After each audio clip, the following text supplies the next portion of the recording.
नमस्कार, मैं हूं पूजा। बिहार न्यूज में आपका स्वागत है। खबरों की ओर बढ़ने से पहले एक नजर आज की सुर्खियों पर। बिहार प्रशासन ने दुर्गा पूजा और मूर्ति विसर्जन में बढ़ाई सुरक्षा। हर गतिविधि की वीडियोग्राफी और स्थल निरीक्षण किया अनिवार्य। शांतिपूर्ण त्योहार मनाना प्रशासन का लक्ष्य।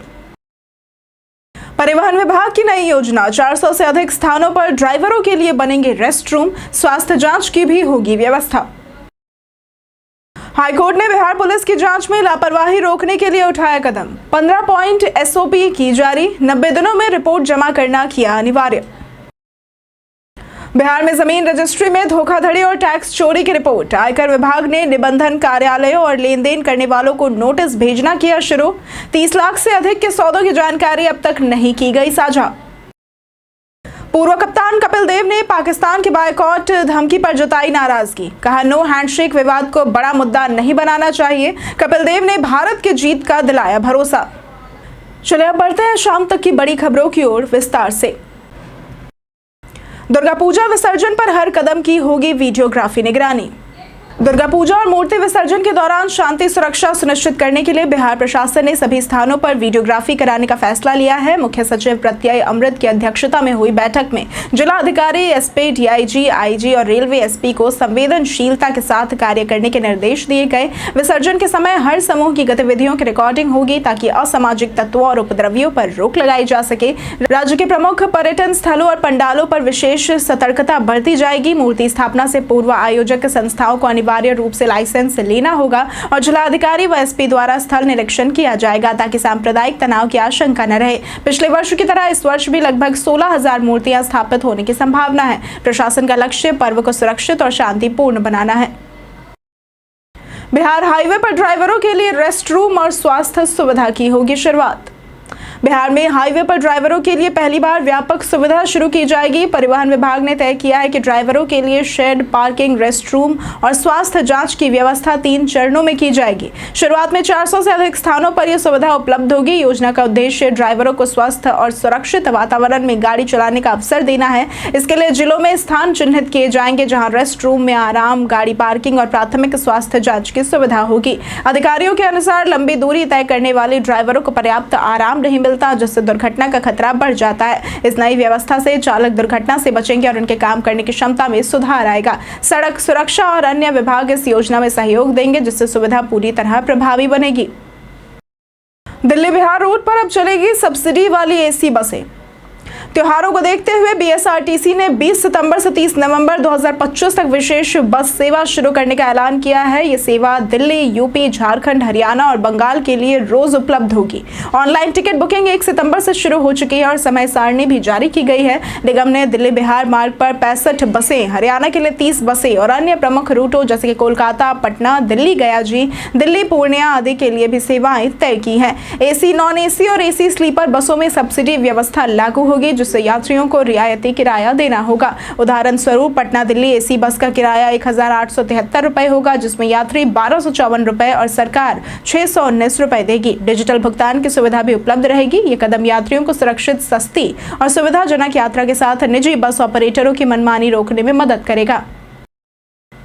बीएसईबी ने आज से एसटीईटी 2025 आवेदन प्रक्रिया की शुरू। बिहार विद्यालय परीक्षा समिति ने एसटीईटी 2025 के लिए आवेदन प्रक्रिया 19 सितंबर से शुरू कर दी है और इसकी अंतिम तारीख 27 सितंबर है। आवेदन अब bsebstat.org पर होंगे। पहले शेड्यूल 11 से 19 सितंबर था, लेकिन तकनीकी कारणों से स्थगित किया गया। परीक्षा पास करने वालों को लाइफ टाइम वैध प्रमाण पत्र मिलेगा, जिससे वे बीपीएससी शिक्षक भर्ती में सीधे शामिल हो सकेंगे। पेपर 1 माध्यमिक और पेपर 2 उच्च माध्यमिक के लिए अलग अलग विषय तय किए गए हैं। न्यूनतम योग्यता स्नातक या स्नातकोत्तर के साथ बीएड है। कुछ विषयों जैसे कंप्यूटर साइंस में बीएड आवश्यक नहीं है। अधिकतम आयु सीमा 37 वर्ष है। आरक्षित वर्गों को छूट मिलेगी। परीक्षा सीबीटी मोड में 150 प्रश्नों की होगी। कोई नकारात्मक अंकन नहीं होगा। पासिंग मार्क्स सामान्य के लिए 50% और आरक्षित वर्गों के लिए कम रखे गए हैं। परिणाम 1 नवंबर तक आने की संभावना है। जांच में लापरवाही नहीं, हाईकोर्ट ने एसओपी किया लागू। पटना हाईकोर्ट ने बिहार पुलिस की लापरवाही को रोकने के लिए क्राइम इन्वेस्टिगेशन में सख्त कदम उठाया है। पश्चिमी चंपारण के मझौलिया थाना क्षेत्र के हत्या केस में पुलिस की गंभीर चूक के बाद अदालत ने 15 पॉइंट्स की स्टैंडर्ड ऑपरेटिंग प्रोसीजर जारी की है और अब हर थानेदार और जांच अधिकारी एसओपी के मुताबिक ही जांच करेंगे और 90 दिनों में रिपोर्ट हाईकोर्ट में जमा करनी होगी। एसओपी में घटनास्थल का मुआयना, गवाहों से पूछताछ, टेस्ट आइडेंटिफिकेशन, परेड, आरोपी के बयान, जब्ती सूची बनाना, हथियार और फॉरेंसिक जांच जैसी सख्त गाइडलाइंस शामिल है। अदालत ने स्पष्ट किया कि जांच की खामियों का फायदा अपराधियों को मिलता है और ये जनता और न्याय दोनों के साथ अन्याय है। अब अपराधियों को बचने का रास्ता नहीं मिलेगा और जांच पूरी तरह से वैज्ञानिक व प्रोफेशनल होगी। सीमांचल से दिल्ली जाना हुआ आसान, पूर्णिया एयरपोर्ट से सीधी फ्लाइट होगी शुरू। 15 सितंबर को प्रधानमंत्री नरेंद्र मोदी ने पूर्णिया एयरपोर्ट का उद्घाटन कर सीमांचल को लंबे इंतजार के बाद हवाई सुविधा का तोहफा दिया है। इससे स्थानीय लोगों ने पीएम के जन्मदिन का उपहार बताया। 17 सितंबर से नियमित उड़ानें शुरू हुई। उसी दिन इंडिगो की पहली फ्लाइट कोलकाता से 66 यात्रियों को लेकर पूर्णिया पहुंची और वापसी में रवाना हुई। स्टार एयर की अहमदाबाद से भी फ्लाइट 60 यात्रियों के साथ उतरी और 69 यात्रियों को लेकर लौटी। अब इंडिगो 19, 22, 24, 26 और 29 सितंबर को कोलकाता पूर्णिया उड़ानें संचालित करेगी। स्टार एयर ने अहमदाबाद पूर्णिया के बीच सप्ताह में 4 और कोलकाता पूर्णिया के बीच सप्ताह में 3 उड़ानें शुरू कर दी हैं। अक्टूबर से दिल्ली के लिए भी सेवा शुरू होगी और इन सेवाओं से व्यापार, वाणिज्य और पर्यटन को नई गति मिलेगी और पूर्णिया राष्ट्रीय एविएशन नेटवर्क से मजबूती से जुड़ गया है। दुर्गा पूजा को लेकर हाई अलर्ट, सोशल मीडिया और पंडालों पर रहेगी पैनी नजर। बिहार में दुर्गा पूजा के दौरान हाई अलर्ट लागू कर दिया गया है। राज्य सरकार और पुलिस प्रशासन ने सुरक्षा के कड़े इंतजाम किए हैं। मुख्य सचिव प्रत्यय अमृत की अध्यक्षता में हुई उच्च स्तरीय बैठक में नेपाल सीमा से लेकर सोशल मीडिया तक निगरानी की पूरी रूपरेखा तय की गई। सभी जिलाधिकारी, पुलिस अधीक्षक, आईजी, डीआईजी और रेल एसपी वीडियो कॉन्फ्रेंसिंग के माध्यम से जुड़े। पूजा स्थलों पर पुलिस बल की समय पूर्व तैनाती, फायर ब्रिगेड और एम्बुलेंस की सुविधा सुनिश्चित की जाएगी। बड़े पंडालों में सीसीटीवी कैमरे, फुल बॉडी प्रोटेक्टर, हेलमेट और नाइट विजन डिवाइस के साथ पुलिसकर्मी तैनात होंगे। डीजे की आवाज और संचालन पर सख्त नियंत्रण रखा जाएगा। सोशल मीडिया पर भड़काऊ पोस्ट या अफवाह फैलाने वालों पर पैनी निगरानी रहेगी और तुरंत कार्रवाई होगी। इन इंतजामों से त्योहार को शांतिपूर्ण और सुरक्षित बनाने का प्रयास किया जा रहा है। बगैर पैन और डुप्लीकेट पैन से हुई जमीन की रजिस्ट्री।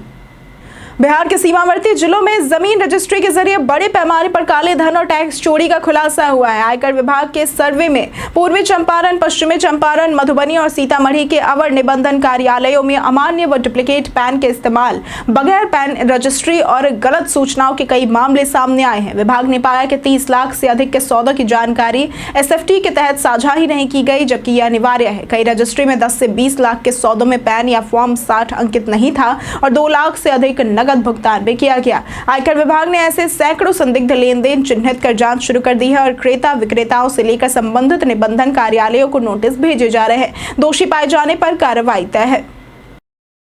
भोजपुर में फर्जी प्रमाण पत्र के साथ शिक्षक गिरफ्तार। भोजपुर जिले के बिहिया थाना पुलिस ने सुरेश प्रसाद को गिरफ्तार किया, जो पिछले 20 सालों से फर्जी प्रमाण पत्र के आधार पर शिक्षक की नौकरी कर रहा था। सुरेश बिहिया थाना क्षेत्र के चकरही गांव का निवासी है और 2005 में महुआव गांव स्थित प्राथमिक विद्यालय में पंचायत नियोजन शिक्षक के रूप में शामिल हुआ था। बाद में उसे प्रखंड शिक्षक का दर्जा भी मिला। निगरानी विभाग को संदेह होने पर उसके शैक्षणिक प्रमाण पत्रों की जाँच कराई गई। जाँच में पाया गया कि इंटर के अंक पत्र में उसने 481 अंक को 698 दिखाकर नौकरी हासिल की थी। पटना की निगरानी टीम और उच्च न्यायालय के आदेश पर अन्वेषण में यह फर्जीवाड़ा सामने आया। प्राथमिकी दर्ज होने के बाद पुलिस लगातार उसकी तलाश में थी और बुधवार को उसे गिरफ्तार किया गया। अब उससे पूछताछ चल रही है और फर्जीवाड़े में शामिल अन्य लोगों का पता लगाया जा रहा है।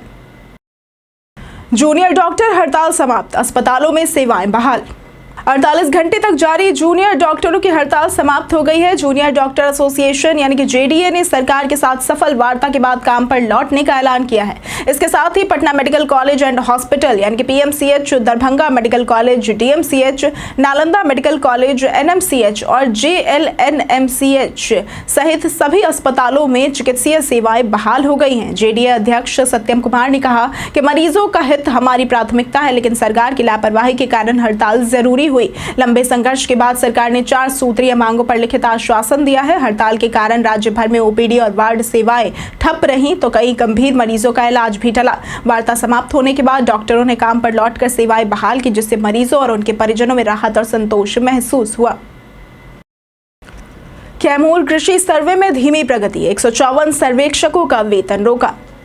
बिहार के कैमूर जिले के भभुआ में कृषि विभाग ने 6,76,637 प्लॉटों के सर्वे का महत्वाकांक्षी लक्ष्य रखा था, जिसके लिए 184 सर्वेक्षक नियुक्त किए गए थे। 26 सितंबर 2025 तक इसे पूरा करने का लक्ष्य था। 9 सितंबर के निरीक्षण में पता चला कि केवल 25% कार्य पूरा हुआ था। धीमी प्रगति से नाराज जिला कृषि पदाधिकारी विकास कुमार ने 154 सर्वेक्षकों का वेतन रोक दिया है। उन्होंने कहा कि जिन सर्वेक्षकों ने समय पर लक्ष्य पूरा किया है, उनका वेतन जारी रहेगा। वहीं 85 सर्वेक्षक अभी भी धीमी गति से काम कर रहे हैं। विकास कुमार ने अपील की कि सभी सर्वेक्षक अपनी पूरी मेहनत और समर्पण के साथ 26 सितंबर तक कार्य पूरा करें। उन्होंने कहा कि समय पर सर्वे पूरा होने से विभाग के लक्ष्य के साथ साथ किसानों और कृषि योजनाओं को भी लाभ मिलेगा। बिहार कांग्रेस ने टिकट फाइनल करने का जिम्मा आला कमान को सौंपा। बिहार कांग्रेस ने विधानसभा चुनाव के लिए संभावित उम्मीदवारों की फाइल दिल्ली भेज दी है। गुरुवार को सदाकत आश्रम में प्रदेश अध्यक्ष राजेश राम की अध्यक्षता में हुई 4 घंटे की बैठक में प्रदेश चुनाव समिति ने सर्वसम्मति से प्रत्याशी चयन का अधिकार केंद्रीय नेतृत्व को सौंप दिया है। बैठक में अधिकांश सदस्यों ने माना कि सीट बंटवारा अभी तय नहीं है, इसलिए उम्मीदवारों पर अंतिम फैसला आलाकमान ही करे। प्रदेश से भेजी गई फाइल पर अब दिल्ली में शुक्रवार से स्क्रीनिंग कमेटी जांच करेगी, जिसमें हर सीट के लिए 3-3 नाम छांटे जाएंगे। इसके बाद केंद्रीय चुनाव समिति महागठबंधन में कांग्रेस को मिली सीटों पर प्रत्याशियों के नाम पर अंतिम मुहर लगाएगी। बैठक में प्रभारी कृष्णा अल्लावरो समेत कई वरिष्ठ नेता और समिति सदस्य भी शामिल हुए। यह प्रक्रिया टिकट बंटवारे की दिशा को तय करेगी। तेजस्वी ने बिहार सरकार पर भ्रष्टाचार और अपराध को लेकर बोला हमला। बिहार में नेता प्रतिपक्ष तेजस्वी यादव ने मोकामा, खगड़िया, महेशखुंट और बेलदौर में जनसभाओं को संबोधित करते हुए मुख्यमंत्री नीतीश कुमार की सरकार पर जमकर हमला बोला। उन्होंने कहा कि अपराध और भ्रष्टाचार चरम पर है, सरकारी योजनाओं का लाभ सही लाभार्थियों तक नहीं पहुंच रहा और युवाओं को रोजगार भी नहीं मिल रहा। तेजस्वी ने भीड़ में कलम उछालते हुए बड़ा संदेश दिया और पूर्व विधायक अनंत सिंह को बिना नाम लिए निशाना बनाया। उन्होंने कहा कि उनकी सरकार बनने पर अपराधियों को जेल में स्थायी रूप से रखा जाएगा। जदयू के मुख्य प्रवक्ता नीरज कुमार ने तेजस्वी पर पलटवार करते हुए कहा कि उन्हें राज्य की अशिक्षा और चरवाहा विद्यालयों की योजना की जिम्मेदारी बतानी चाहिए। उन्होंने तेजस्वी के कलम बांटने और घुड़सवारी करने को औचित्यहीन बताया। तेजस्वी ने केंद्रीय गृह मंत्री अमित शाह के बिहार दौरे को चुनावी कार्रवाई करार दिया। राष्ट्रपति द्रौपदी मुर्मू कल गयाजी में पितरों के लिए करेंगे पिंडदान। भारत की राष्ट्रपति द्रौपदी मुर्मू कल शनिवार को गयाजी आ रही हैं, जहां वे विष्णुपद मंदिर परिसर में अपने पितरों को मोक्ष दिलाने के लिए पिंडदान, कर्मकांड और फल्गु नदी में तर्पण करेंगे। राष्ट्रपति का यह व्यक्तिगत कार्यक्रम है। हालांकि प्रशासनिक स्तर पर उनके आगमन की तैयारियां पूरी हो गई हैं। वे सुबह 9 बजे गयाजी आएंगे और 12 बजे दिल्ली के लिए रवाना होंगी। ये राष्ट्रपति पद पर रहते हुए उनके पितरों को मोक्ष दिलाने की पहली यात्रा होगी। और इसी बीच रिलायंस इंडस्ट्रीज के अध्यक्ष मुकेश अंबानी भी अपने परिवार के साथ विशेष विमान से गयाजी आएंगे और विष्णुपद मंदिर में पिंडदान व कर्मकांड करेंगे। वे गयाजी में 3 से 4 घंटे रुकेंगे और फिर परिवार सहित मुंबई लौट जाएंगे। दोनों कार्यक्रमों में कड़ी सुरक्षा और प्रशासनिक सतर्कता बरती जाएगी। कपिल देव ने पाकिस्तान के बॉयकॉट पर जताई नाराजगी। पूर्व भारतीय कप्तान कपिल देव ने पाकिस्तान के एशिया कप बॉयकॉट की धमकी पर नाराजगी जताई है। उन्होंने कहा कि नो हैंडशेक विवाद जैसी छोटी छोटी बातों को बड़ा मुद्दा नहीं बनाना चाहिए। कपिल देव ने बताया कि खिलाड़ी हाथ मिलाए या ना मिलाए, ये उनकी व्यक्तिगत पसंद है और इसे लेकर विवाद खड़ा करने की जरूरत नहीं है। उन्होंने कहा कि पाकिस्तान की टीम को अपने क्रिकेट पर ध्यान देना चाहिए, न कि ऐसे झूठे दावों से ड्रामा करना चाहिए। पिछले मैच में भारत ने पाकिस्तान को 7 विकेट से हराया, जबकि पहले मैच में यूएई को 9 विकेट से हराया था। टीम इंडिया का प्रदर्शन शानदार रहा है और सुपर 4 में पहुंच चुकी है। कपिल देव ने भरोसा जताया कि भारत एशिया कप 2025 में विजयी रहेगा और ऐसे विवादों से कुछ नहीं बदलता। बीते दिन हमारे द्वारा पूछे गए सवाल का जवाब आप लोगों में से बहुत लोगों ने हमारे कमेंट सेक्शन में लिख कर दिया है। जिन्होंने हमारे द्वारा पूछे गए सवाल का जवाब दिया है, उनके नाम है सुशील कुमार मोदी, अबोध कुमार, रंजीत मिश्रा, कामेश्वर सिंह, राजकिशोर महतो, राजेश साहनी, उमेश कुमार, मनोज दास, अजीत कुमार, सोनाली कुमारी, रंजीत सिंह, मोहम्मद सनाउल्लाह, नरेंद्र कुमार, लक्ष्मी मेहता, असफर, अनवर करीम खान, सीता देवी, रवि मोहन वर्मा, नौशाद रजा और मुन्ना प्रसाद। इसी के साथ बढ़ते हैं आज के सवाल की ओर। आज का सवाल है, आपके क्षेत्र में आज के मौसम का क्या हाल है? आप अपना जवाब हमें हमारे कमेंट सेक्शन में लिखकर जरूर बताएं। आज के लिए सिर्फ इतना ही। बिहार की तमाम खबरों के साथ बने रहने के लिए देखते रहें बिहारी न्यूज। और साथ ही अगर आप यूट्यूब चैनल पर देख रहे हैं तो चैनल को सब्सक्राइब करें और अगर आप फेसबुक पेज पर देख रहे हैं तो लाइक और फॉलो जरूर करें।